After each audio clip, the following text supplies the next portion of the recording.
thank you for all the parents and carers joining us with the final instalment of our Year 8 forum. Today's agenda is just a bit of an update with where we are with the GCSE options process and key dates to look out for.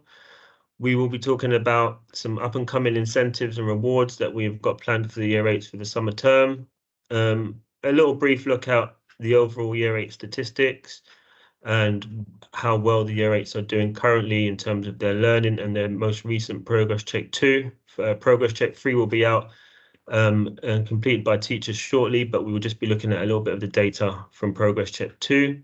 And then the end of year activities and what we have planned for Sports Day and the end of year trip, some key dates, and then for the parents and carers who've got children that are coming on the Norfolk Lakes residential, we will be just discussing a few things in relation to that. So if you are not, if your child's not part of that trip, then you do not need to stay for that last part.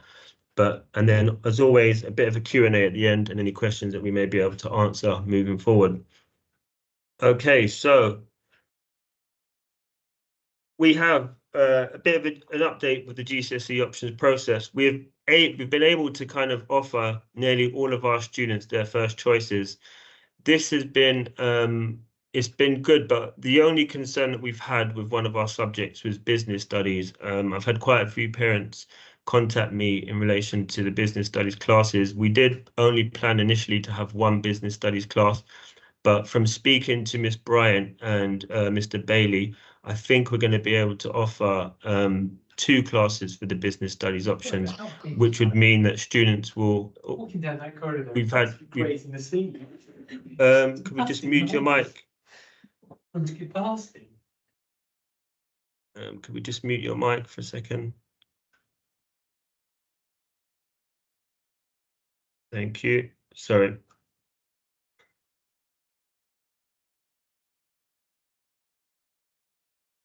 Are you able to hear me okay still, Mr. Bailey? My computer seems to be freezing.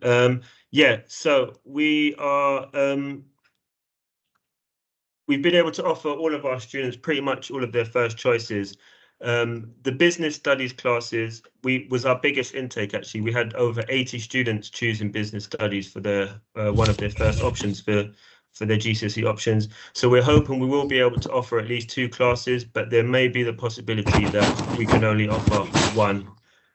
I've got quite a bit of background noise. Do you think you could mute that person? Yeah, that's fine. Billy? Yeah, that's fine. We were able to meet deadlines. All students and parents were able to submit deadlines, all good, so that was fine. We felt like we've offered quite a good broad range for our curriculum this year. We've been able to offer quite a few creative subjects, and we've had a good balance between students choosing more academic subjects and some of our creative subjects. So we feel like we've offered a good broad curriculum choice for GCSEs, which we are very pleased about. What I would say is it's been quite difficult because we've got 2 pathways. We've got students who are on the supported pathway and the other students. We've only got about 10-15 students who are on the supported pathway.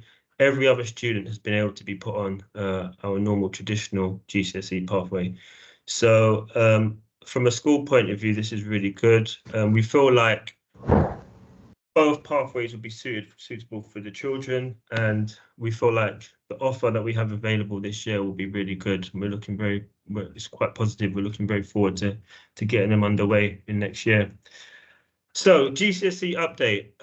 What's next? Week beginning the 24th of June. You will have letters confirming allocated subjects to parents and carers. I think your next slide is not showing.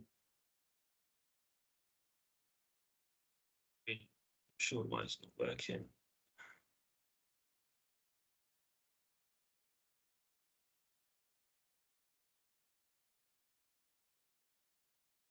Have you got the same PowerPoint, Mr. Anibeli? Right, let me see. Yeah, you just go to the next slide. Yeah. Yeah. Yes, that's it. Is it working? I can't see it from my end. You can't see it from your end, isn't it? No, it's completely blank. My computer keeps freezing. Yeah. Okay, so we've got it now. It's working now. No, go back. Yeah, I think that's where you should be. Yeah. Yeah. So Okay. So any changes that then you may wish to happen before this deadline, it needs to be emailed to Miss Bryant and myself. We're pretty sure that we've been able to do all our changes that have come to us so far. I don't believe I've got any outstanding changes to be made, but if for whatever reason there is a change that you would like to happen, it would be good to get this done before the 24th of June. So please do email me as soon as you can. But like I said, I think looking forward, we're currently doing the timetables, so we don't want to make it awkward for parents if they haven't got, you know, their changes in place. So please do email as soon as you can. Incentives and rewards for this summer term. So we're trying to keep students on track. What we found is this term so far, because students know they're going into the upper school and they are not going to be, studying some of their subjects next academic year, we've seen a little bit of a slip in some of the behaviour, and that's across pretty much all of the tutor groups in the year 8. It's not a big concern, but what we're asking is for parents and carers to do have conversations with their children about still sticking with what they're learning, and keeping their expectations high and consistency going, because we felt that some students have kind of dropped off a little bit, and if they know they're not choosing a language or they're not going to be studying a particular subject, they're not putting the same level of effort they was in as last term. So we've got a bit of an incentive going. So we've got an achievement point trade-in where we're going to be offering Amazon vouchers, stationery for next year, a few skip the lunch passes, because we know that students absolutely hate queuing up for food in the Bluebird and the pods. So we're going to give students who've been doing the right thing and working very hard a skip the lunch pass, and also passes to the games room at lunchtime, so students can have a bit of fun at lunchtime with their friends playing a game, a friend of their choice. I'm going to be arranging a pizza party at the end of half term for this core 20 students who've been doing the right thing. We will arrange this towards the end of, I don't know, probably the final week of half term, and just give students a bit of a boost, who've been working hard but might not necessarily get the recognition always from some of their teachers or other things around the school. We've got a refresh and restart initiative, so the top 25 students with the most achievement points and no behaviour incidents for last term, again, will be invited to do some sort of fun activity with Mr. Lee and possibly supporting some sort of an event with the year 7s. But I'm going to plan that in the next week or so, and then let the students know who are going to be taking part, what they need to do. And a random act of kindness incentive where teachers will just be highlighting students who've done really nice things throughout their lessons or offered a random act of kindness around school. They're going to be rewarded for that as well. So we're just trying to keep the student spirits high, keep them working hard for the rest of this term, and ensure that they're just doing the right thing and also being recognised for their hard work. So can you see that slide, Mr. Anybody? Yep. So this is just a snapshot of the data for this year. So from September to now, we've got over 43,000 achievement points across all areas on class charts.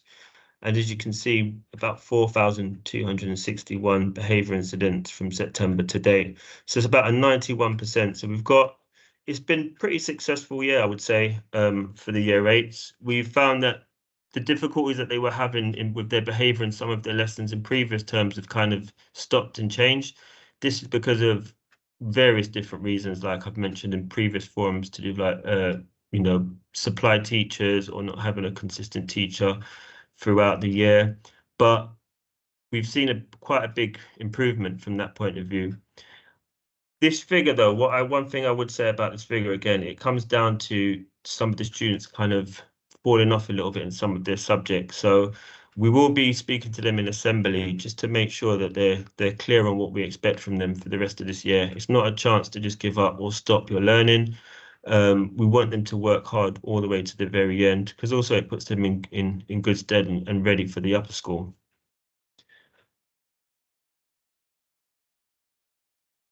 This is some of our progress check 2 data. So we had about 78% of students are on or above their targets in all subjects, which is really good and very positive. I know I've had quite a few questions from parents about students not necessarily meeting their targets or not meeting a secure. I think this academic year is really about focusing on them transitioning into GCSE curriculum, and I feel like a lot of our students in the year group have done that well this year, and I'd say this percentage, kind of reflects that. We've had 76% of students are producing good to outstanding homework. For us, this is a little bit of a dip, and based on this data, we have now kind of introduced academic mentoring for some students who had reds on their progress check because of homework. So again, we're kind of encouraging parents and carers to really push their children to complete all homework and spend a good level of time on it as well, and not rush it, because we've kind of seen that there's been a bit of a drop with our data in terms of students producing good homework that is meaningful and actually just completing it altogether. 91% of our students are on or above their targets in English and maths. Again, this is very positive. I think our English and math departments are very strong. And again, this is a good reflection of some of the work that's been carried out in those subjects. 80% of students have demonstrated good to outstanding behaviour for learning. This is something that we've had a big push on throughout year 8. We've really tried to keep behaviour to the highest of standards. We know that sometimes there can be lessons that are not as focused as others, but there has been slight improvement from autumn term. We kind of just need to keep it going now all the way to the end of summer, because I think we're going to be doing various assemblies for and tutor times and meeting with some students who we think may struggle to transition into the upper school. So things are done a bit differently when they move into GCSE. So we kind of just want to get them as prepared as possible and just ready for year 9.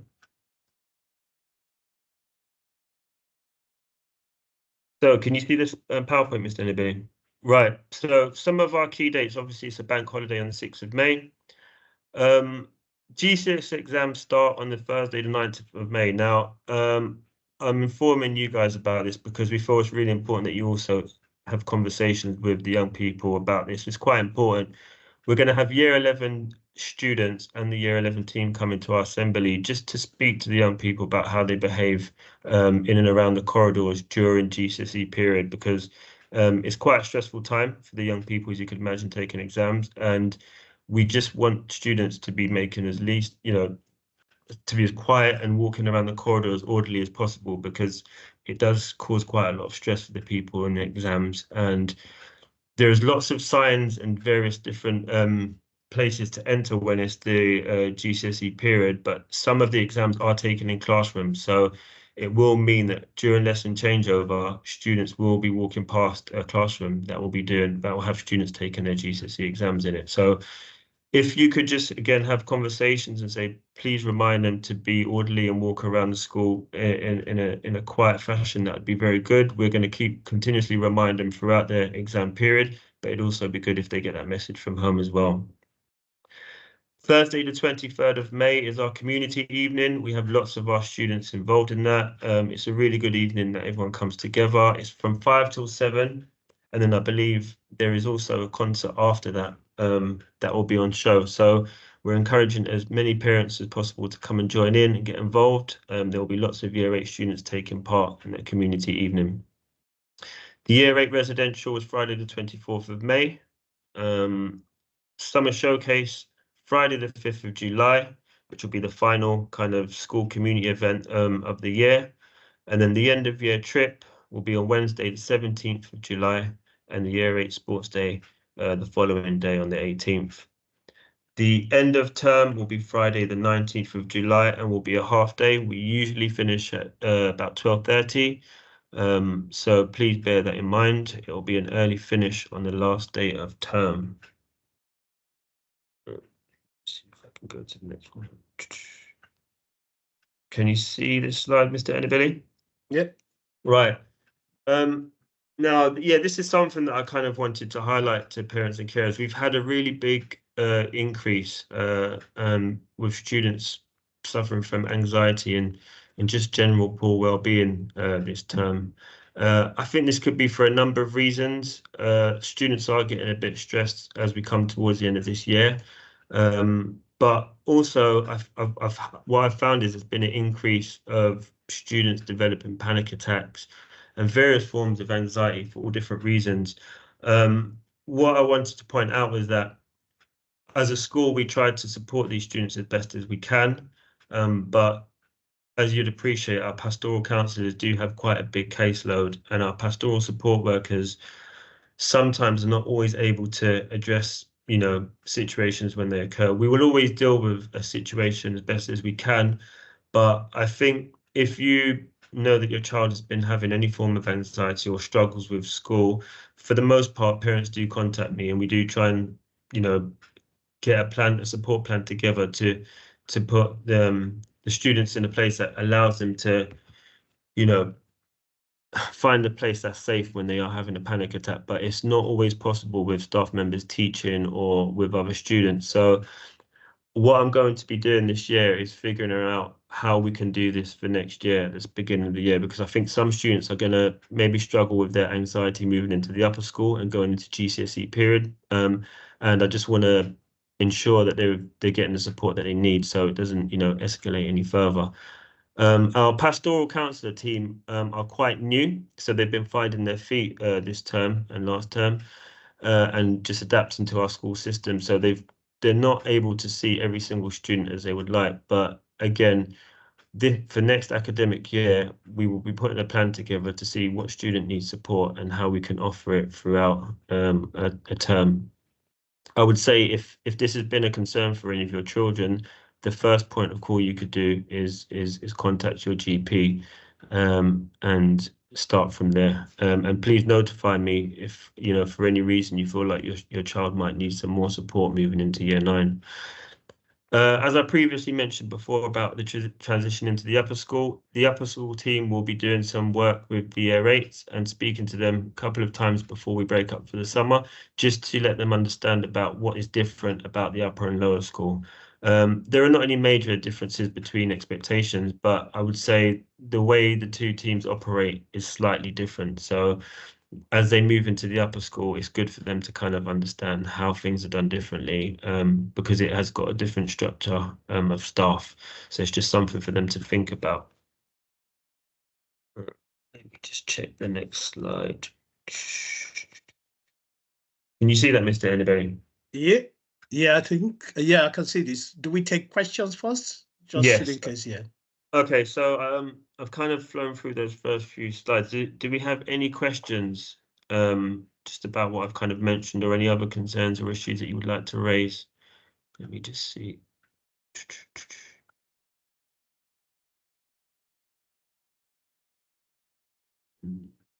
I can't open the chat, Mr. Enneberry. Is there anything in don't there? worry. There's nothing on the chat. Just encourage. If any question, please. Yeah, if you have any questions, you can unmute your mic and just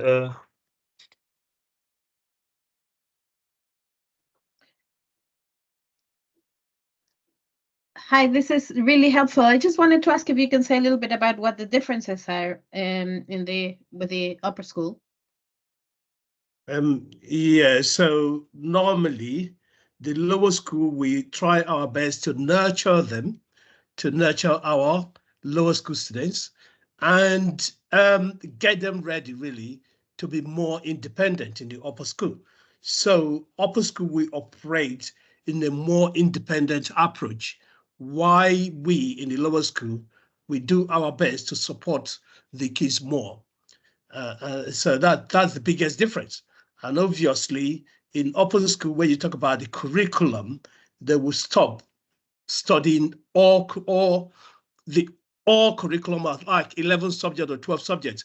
They only study those ones which they have picked, which we take them to about 9 subjects. So that is another big difference between upper and lower. I hope that answers your question. Yes, thank you. That was very useful. Thank you. Do we have any questions about will Mr. Lee continue to be head of year 9? I will. I will be sticking with the year group. I'm not leaving the year group for now, so I will be sticking with them in year 9. The upper school team will be slightly different.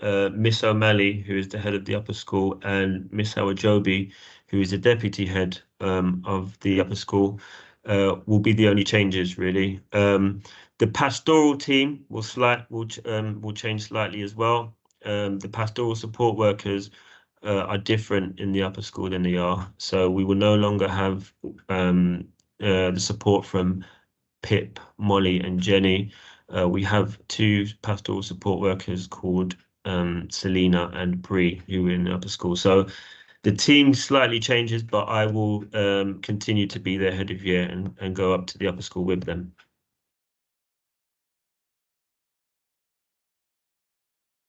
Any more question? Okay. Mr. Lee, yeah, you can move on to Manual Adventures. Okay, so Oh, we've hold got on. one more. this year group experienced lockdown, which was difficult for those not able to go to school without being taken into account in terms of transition into the upper school. Basically, that is what we've been doing. You see, we've already taken all that into consideration, and that's why we put different interventions in place to get them ready for the upper school. So yes, yeah. We understand the COVID situation. Yeah, go on, Mr. Lee. I would also say as well, I think there's the added stress that they know they're reaching. They're going into the GCSE curriculum. I've had lots of questions from the young people about the difficulty of the work and what the level jump will be. I think you have to bear in mind the majority of other schools start their GCSEs in year 10. We get them in year 9 because it means it just gives them a bit of an extra start, a bit of a head start. And it prepares them for year 10. They can cover the curriculum over a longer period of time. So we found this has worked since it was introduced, many years ago. And I think for the young people, they just need lots of reassurance. And plus they develop, I would say the relationships that they've developed with their GCSE teachers is different because it's a bit more meaningful. I think like Mr. Enabeli mentioned, it's all about nurture and their transition from primary in the lower school. Things are done slightly different, but I think what we see is by the time they get to year 9, they've matured quite a bit. Some of the behaviors that we were witnessing or might have seen in some of the lessons that were not so good kind of go away a bit. I think what we need to make sure we continue to do though is make sure that students are always doing the right thing. They get the best support they can from their teachers and support staff, and that we continue to communicate with the school. And I think they will be all right. They're a good year group. I'm very happy to be taking them up to the upper school, and I've got very high hopes and expectations of them all. So I think the group will be fine. Any other questions in relation to some of the PowerPoints I've already gone through before we move on? See my chat. Mm-hmm. Is there any other questions in the chat, Mr. Enabeli? No, you're fine. No. What is causing the anxiety? To be honest with you, there are many different factors. It's different for every child, I would say. I think sometimes our school is quite big, and it can be, quite overwhelming. I felt like a lot of students were probably masking it quite well to begin with, and it's just the kind of thing that you can't mask forever. It's not uncommon, but it's something that does need to be addressed and supported. So we try to have a team in place that can support the young people with this anxiety. But I think it just needs a lot of encouragement and patience. I think sometimes our young people put a lot of pressure on themselves, and they often worry about how well they do at school because of their anxiety. I think they just need a lot of reassurance and support. It can be in different shapes and forms in school. But it's something that we can't ignore, I would say. And, we just need to make sure that they're able to speak openly about it. And if it means they need to get support along the way, that we can find something or put something in place. But we are a big school, and sometimes resources, they are quite limited. So I think a starting point is just talking to your children about anxiety and letting them know that it's not uncommon. It is very uncomfortable when it doesn't make them feel good, but just reassure them that they will get the support, hopefully, from school, and that we will try to be as accommodating to them as possible. But to answer a question, it's different for every child. To be honest, we've got children in year 11 right now who are experiencing extreme anxiety because of the exam season that's approaching. And again, we've done like exam workshops with external partners to try and support that. So it depends on what the anxiety is for, but we try to pinpoint it and put the appropriate support in place. Any other questions before I move on to the Manor Adventure PowerPoint? How do you get tickets for the community evening? They will all go on Parent Pay. So I think keep an eye out for that. I think it's gone on Eventbrite. Is it on Eventbrite? I think so. I think Okay. parents have been emailed. Okay, yeah, you may have been sent a link from an Eventbrite link. Yeah. And you can grab your ticket that way. Yeah.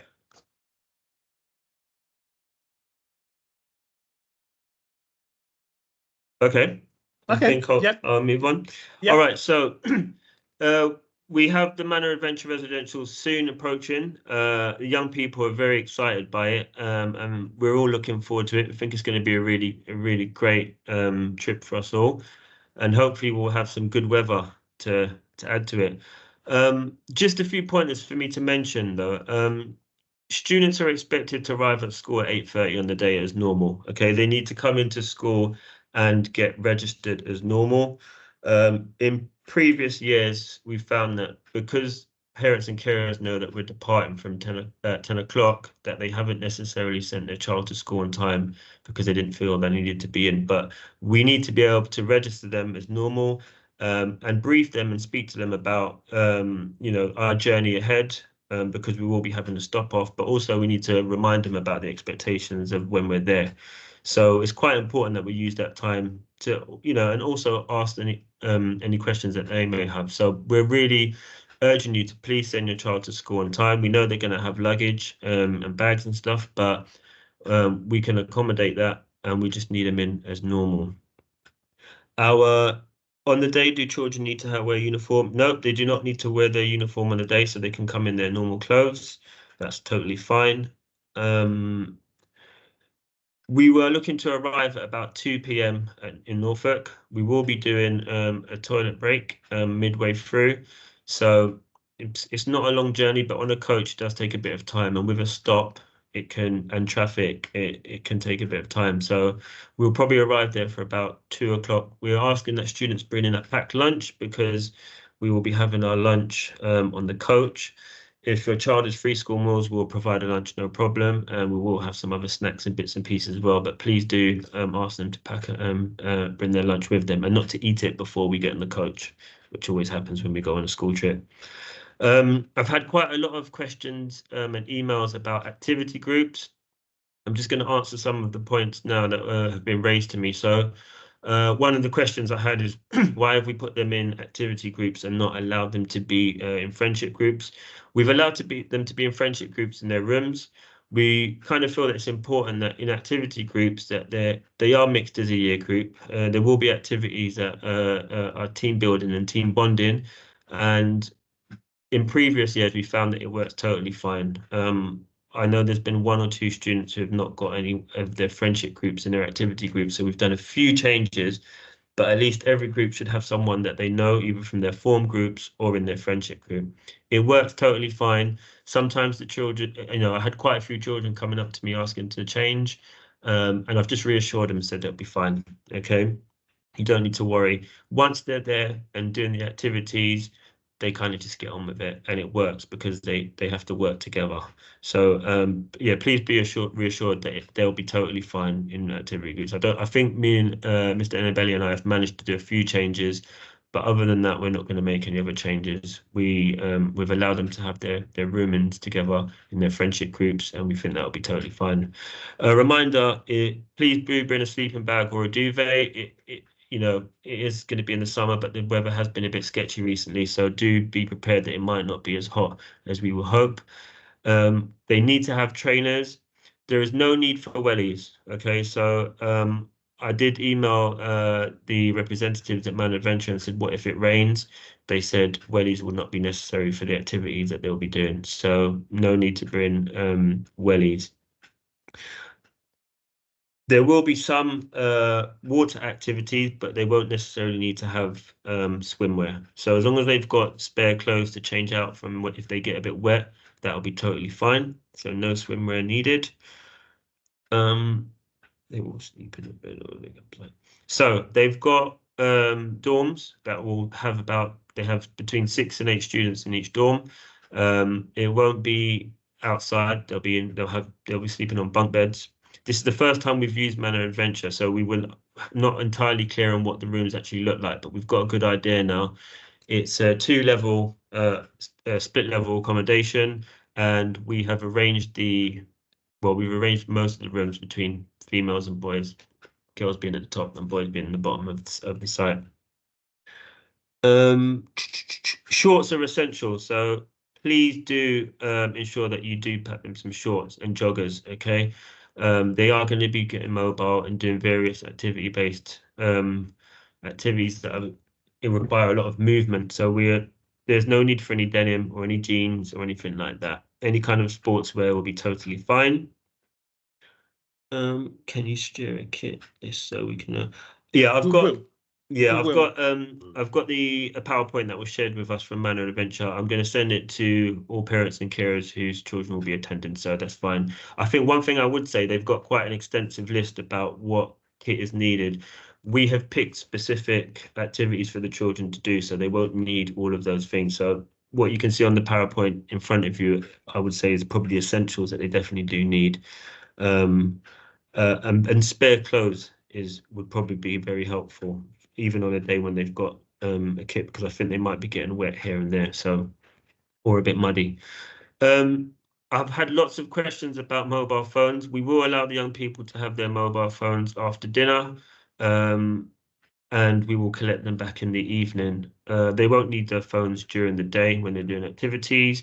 And we've just found since year 7 that when we ask the young people to not bring their phones, it just means they socialize with each other and are not stuck in front of their screens or taking, videos or pictures, because we don't want any student sharing any footage of any other student. Within their friendship group, taking pictures is totally fine, but from experience, I can tell you that it just opens up a whole can of worms, and we just don't want any, problems with something that's going to be quite fun. So we haven't decided on the exact time of how long they will be able to have their phones. It's the hour. It will not be long. We will allow them to have their phones for a short period of time. One thing I would say is I don't think there's any reception at Norfolk Lakes. So if you do contact your child on their phone and they're going to have their phone after dinner for an hour, if they don't get back to you, the likelihood is because they don't have any signal there, because it's quite remote. And the staff there have told us that they don't always get very good signal. So please bear that in mind. We will depart from Norfolk about 1:30 on the Sunday. This is quite important. So we are asking that parents are at school ready to collect their child from about 5 p.m. on the Sunday. This is something that we've always done. We don't want the children to come back and have to walk home on their own with their bags. They might be carrying quite, big luggage. So we're asking that a parent or carer does come and collect them. If for any reason that you cannot do that on the day, please do email either Mr. Ernibelli or myself, and please inform us as early as you can, because the likelihood is we won't just dismiss them if no one comes to collect them or if we haven't heard otherwise. So please bear that in mind. Can't see my chat. Is there any other questions in relation to the Manor Adventure? I think you've answered all, apart from swimming wear. Yes, I don't think they will need swimwear. They just need to bring a change of clothes if they do get a bit wet. And if possible, black bin bag for dirty clothes. Yeah, and if your child has any travel sickness or struggles to travel in a coach, packing some sick bags would be quite useful and quite helpful. I think we have got some in school, but you could just email me as well, or ask them to remind me. Can they bring any snacks, or would they be able to buy? They're more than welcome to bring their own snacks. Please don't encourage them to bring 20 packets of Haribos or sugary sweets. I'm happy for them to bring biscuits. They're more than welcome to bring snacks. I think that's totally fine. We just don't want them to experience a massive sugar rush during the day and then have a big come down in the evening. So yes, they are more than welcome. I'll probably monitor that myself anyway, because I'm quite strict when it comes to sweets and sugar. Will you send us a group call alert just before you arrive back to SNS? So yes. That's fine. I think it depends on the call. We can't call our parents though. Yeah, I think if there was an issue with our travel time back, if there was, I don't know, an accident on the M11 or massive or delay, any kind of massive delay, then we would ensure that parents and carers on the trip are notified straight away. But I would say, can I just intervene there? Can I say, once we get into London, your child will have their mobile phone, and at that point you can text your child to know what time they're arriving. So the mobile phone will be given to them once we get into London coming back. So that's the time you can communicate with your child. Yeah.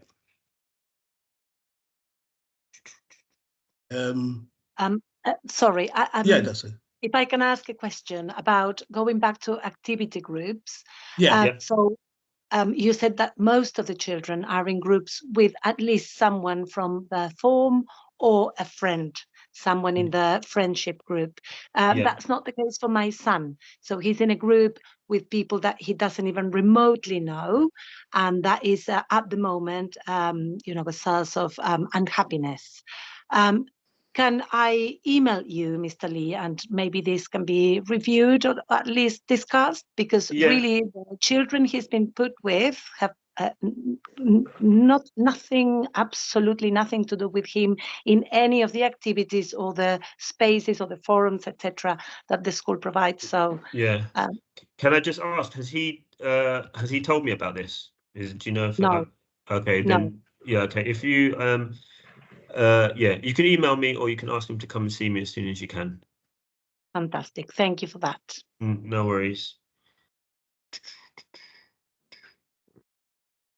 Sorry, I can't. My computer's completely freezing today. It's moving very sketchy. Is there any other questions in the chat, Mr. Annabelli? In terms of, I think the pocket money, in terms of pocket money, we advise anything within £10 is okay. We don't want students bringing money and losing them, and that's the problem. So yeah, they do have a tuck shop and a bit of a gift shop. So they can have some money, but they don't need too much, I would say. And yeah, they're more than welcome to bring some cash. I think some of them have cards, isn't it, or something? So that's better. They have. Yeah. Was there any other questions in the chat, Mr. Annabelli? Nope. No. Okay. So just to confirm, we will not be able to do group call or alert. You can contact your children once we arrive in London before we get to Stoke Newington School. Okay. Do we have any other questions? Any other question, parents? Before? Nope. No. All right. Well, thank you. Yeah, just want to thank you. My son doesn't have the phone. That's fine. That's even better. We will contact the leader will contact you. We will have all parents' Phone contact numbers. details with us as well. So if there is any kind of delay or emergency, we will definitely give you a call. Yeah. But yeah, I just want to thank you all for attending today and in previous forums. We hope this has been useful for you. I know sometimes it can be quite rushed and we fly through the PowerPoints, but I communicate with quite a lot of you via email on the phone anyway. So as always, if there's any concerns or issues, please do give me a shout and I will try to arrange a phone call. But if not, I will see you and speak to you all very soon. And hopefully I'll see some of you at the community evening. Thank you for attending.